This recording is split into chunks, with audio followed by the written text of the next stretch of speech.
Hi guys, thanks for tuning in. Welcome to the channel.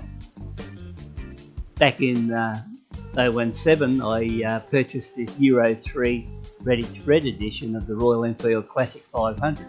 These Redditch Reds were really what you class as a very striking looking bike. They had the new style sort of larger tank with the nice black seat with or solo seat with the white piping on it.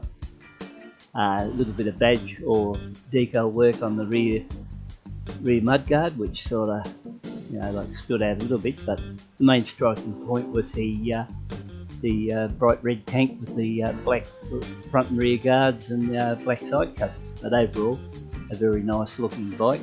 On that particular bike, I also, I actually ran about 1500 kilometres, and prior to that I fitted the EJK or electronic jet kit, which helps smooth out the bike a fair bit, gives it a lot better idle, stops the lugging and all that, helps a little bit with fuel delivery, and when you fit a sports exhaust to the bike, and I've tried several different sports exhausts, and I actually tried one and ran one on this particular bike, and it performs well with it. The Euro 3 spec bikes, which this is one of the Euro 3s, that they always perform well with a sports exhaust.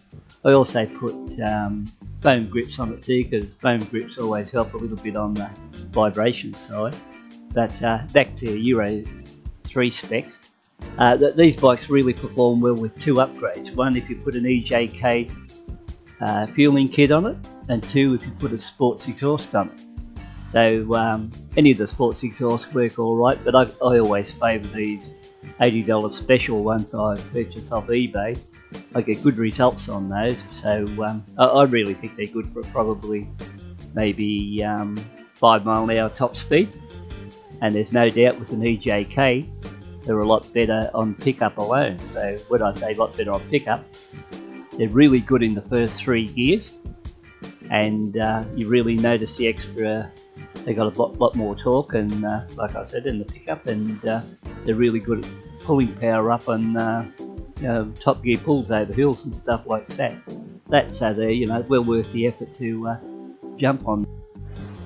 So if we were comparing, say, the EJK kit to the Power Commander, I've run both units on several bikes, so like I've run the Power Commander and the EJK. The difference is mainly, say if we talk price, the Power Commander is virtually double the price.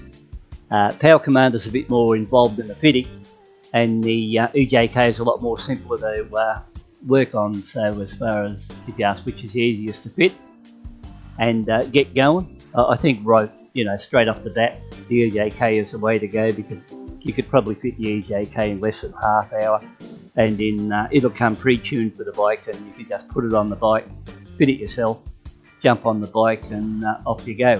I would say in most cases don't worry about anything like sports air filters or anything like that, K&N or anything like that with these bikes. If you haven't got any upgrades apart from an EJK and a sports exhaust, you won't need it. It's just a waste of money putting it on the bike to start with, because I've tried it with sports exhausts and not sports exhausts, air cleaners and stuff like that, and they're just a waste of money. But the exhaust itself works well, so there's no drama. The sports exhaust, EJK work well when you go to the air cleaner, unless you're working on cams and all stuff like that, and you're running a Power Commander where it's going to help you later on. I think with the EJK I couldn't notice any difference, and I'd class it as just a waste of money and stuff like that. So an EJK in Australia will cost you roughly $350 to buy, and no doubt cheaper than that overseas. And once it's there, $80 for a muffler. So say for around $450 you get yourself set up to have a bike that runs pretty sweet, and for $450 you definitely get on that bike and it performs well, and you've got it.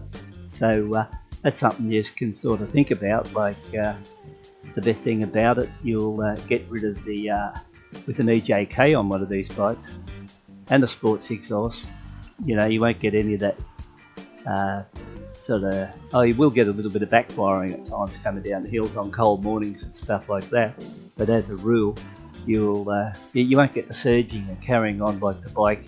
Sometimes if you put a sports exhaust on one of these with nothing, you will get this lean, a little bit leaner in the fuel mix, and it'll sort of surge and carry on a bit silly and jerk as you're driving along, riding along.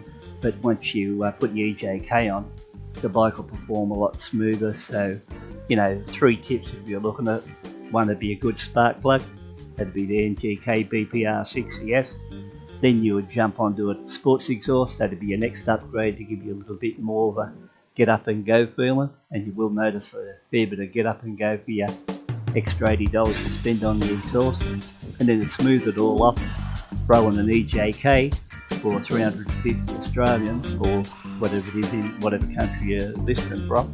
And after that, you really don't have to touch these bikes at all.